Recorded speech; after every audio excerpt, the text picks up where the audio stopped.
ಏ ಕಳ್ಳ ಕಳ್ಳ ಕಳ್ಳ ಇದೊಂದು ಬದುಕಿ, ಇದೊಂದು ಜನ್ಮವೇ. ನಂಗೆ ಕಳ್ಳ ಅಲ್ಲಪ್ಪ, ಎರಡೆರಡು ಮಾವಿನ ಹಣ್ಣು ತಗೋತಿದ್ದೆ ಅಷ್ಟೇ. ಇವೆಲ್ಲ ನಮ್ದಯ್ಯ, ಹಂಗೆಲ್ಲ ಕೊಡಕ್ಕಾಗಲ್ಲ.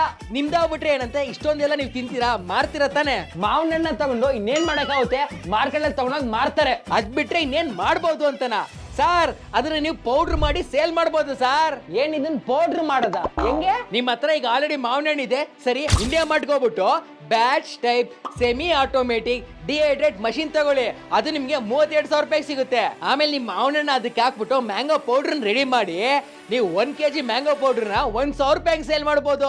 ಬೇಕಾದ್ರೆ ನೀವು ಆನ್ಲೈನ್ ಎಲ್ಲ ಚೆಕ್ ಮಾಡಿ ಅಣ್ಣ, 250 ಗ್ರಾಮ್ ಮ್ಯಾಂಗೋ ಪೌಡರ್ನ 250 ರೂಪಾಯಿಂದ 295 ರೂಪಾಯಿಗೂ ಸೇಲ್ ಮಾಡ್ತಾರೆ. ನೀವು ಒಂದಿನಕ್ಕೆ 15 kg ಮ್ಯಾಂಗೋ ಪೌಡರ್ನ ಕೆಜಿ 1,000 ರೂಪಾಯಿಗೆ ಮಾರಿದ್ರೆ ಒಂದಿನಕ್ಕೆ 15,000 ರೆವಿನ್ಯೂ ಬರುತ್ತೆ ಸರ್.